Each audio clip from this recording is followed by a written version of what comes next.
You might be watching this and thinking, I don't have many friends, and honestly, I'm okay with that. Maybe you've even had moments of self-doubt, wondering if there's something wrong with you. But let me be clear from the start. Having few or no friends doesn't make you defective, broken, or undesirable.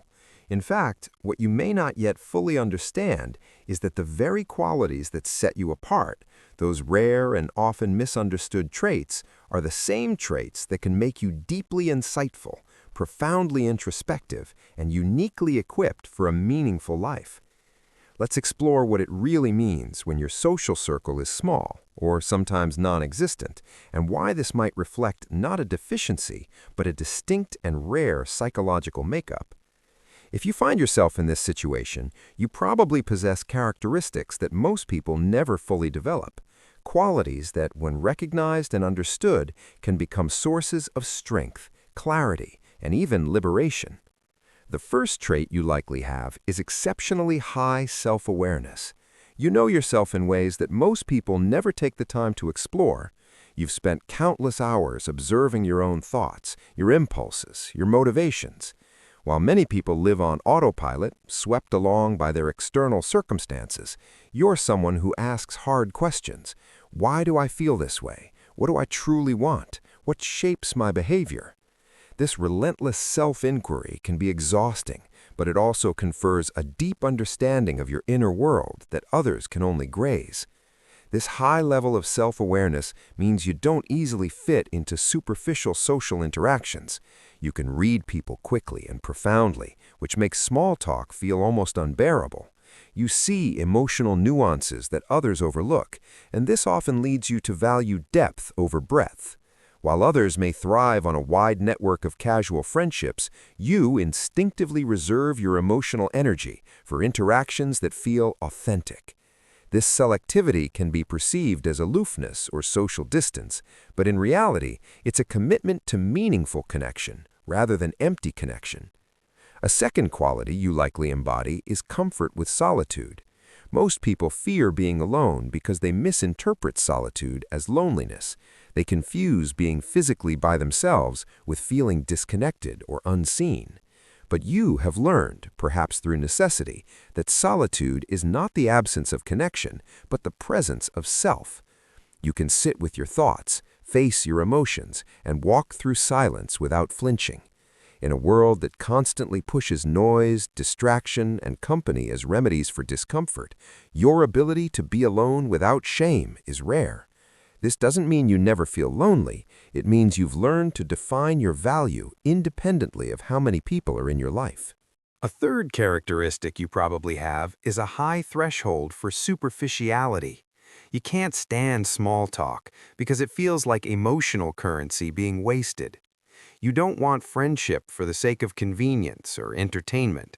You want a connection that resonates with depth, meaning, and mutual understanding. Many people settle for surface-level relationships because they fear rejection or loneliness. But you, intentionally or not, have rejected that trajectory. You refuse to compromise your inner world for the sake of fitting in. This makes real friendship harder to find, but also makes the friendships you do form all the more precious and enduring. A fourth trait that frequently accompanies a sparse social circle is profound empathy paired with emotional intensity. It may seem paradoxical. You don't have many friends, yet you feel deeply for others. You pick up on unspoken emotions, subtle shifts in mood, and underlying tensions that others miss. You carry not only your feelings, but often feel connected to the pain and joy of the people around you.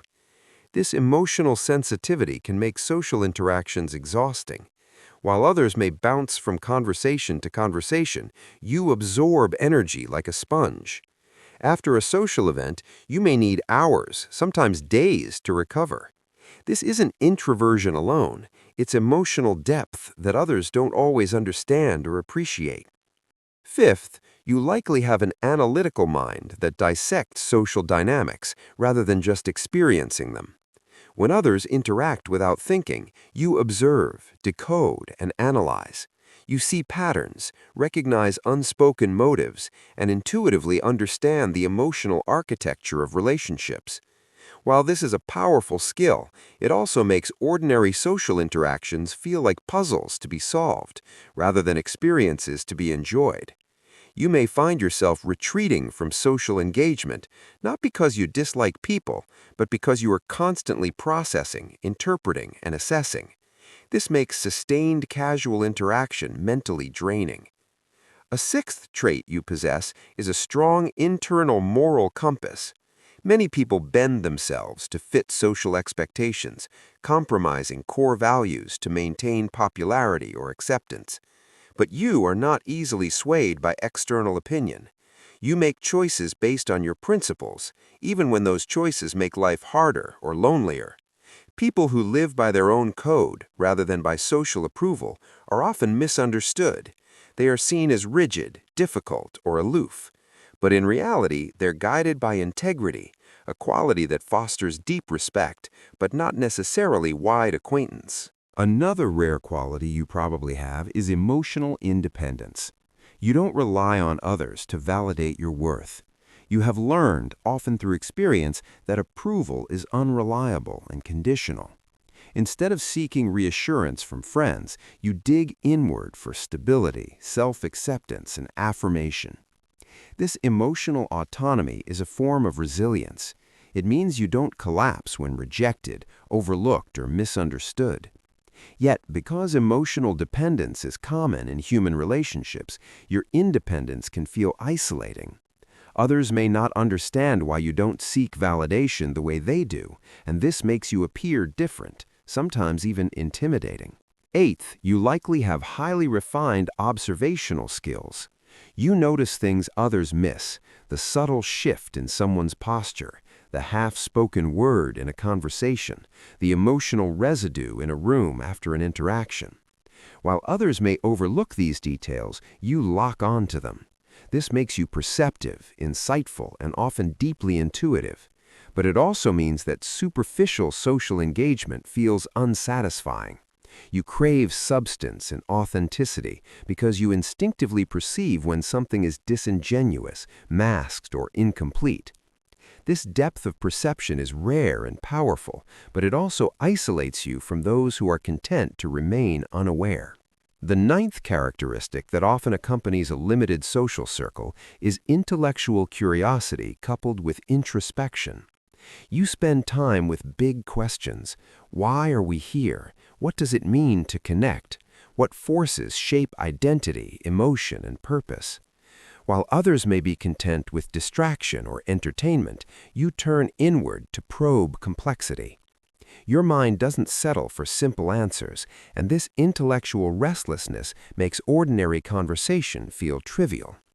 You are not antisocial, you are pro-depth. You want existential richness, not banality. This hunger for truth and meaning narrows your social field, but enriches your internal life. Finally, the 10th trait you likely possess is a quiet but unshakable authenticity. You don't pretend to be someone you're not. You don't wear masks to fit in. You don't change who you are to meet expectations. This doesn't make you unapproachable. It simply means you offer your real self rather than a facade. People who prefer authenticity over acceptance often find themselves alone, not because they can't connect, but because they will only connect on terms that feel genuine. In a world where many people present curated versions of themselves, your authenticity is both refreshing and intimidating. Taken together, these 10 traits paint a portrait of a person who is rare, not deficient. You are not socially limited because something is wrong with you. You are socially selective because something is right with you. You have cultivated awareness where others remain unconscious. You have embraced depth where others are content with breadth. You have refused to compromise where many people bend to fit in. And yet, I know this is difficult. There are days when you wonder if the world would be easier to navigate with more friends, with more surface-level acceptance, with more social validation. There are moments when you feel lonely, unseen, misunderstood, and that experience is real, not imaginary, not trivial. Loneliness is a powerful and painful emotion, But the emptiness you feel is not a sign of personal flaw. It is a signal of your depth. What you may come to discover, if you haven't already, is that your rare traits are not obstacles, they are alignments. They align you with a smaller but more meaningful set of relationships. They tune you to authenticity rather than performative interaction. They make you capable of connection that isn't fleeting, but lasting. In time, you may find that the people who do enter your life are there not because you needed more friends, but because you needed the right ones. People who understand you don't require constant reassurance. They don't need to dominate your attention. They aren't threatened by your inner world. They appreciate your depth and reciprocate it. These friendships may be few, but they are real. So, if you find yourself thinking, "Why don't I have more friends?" reframing that question may be the first step toward self-compassion. What do my social preferences say about the kind of life I want to live? Instead of asking what's wrong with you, ask what your friendships, or lack thereof, reveal about who you truly are. Your psychology is not a barrier to connection. It is a filter that preserves your emotional energy for what matters. It is a clarity of self that many never attain. It is a quiet courage to face your own thoughts, emotions, and truth without constant external validation.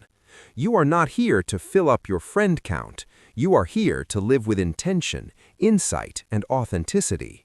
And that, ultimately, is a rare trait, one that not everyone will recognize, but that will shape your life in profound ways.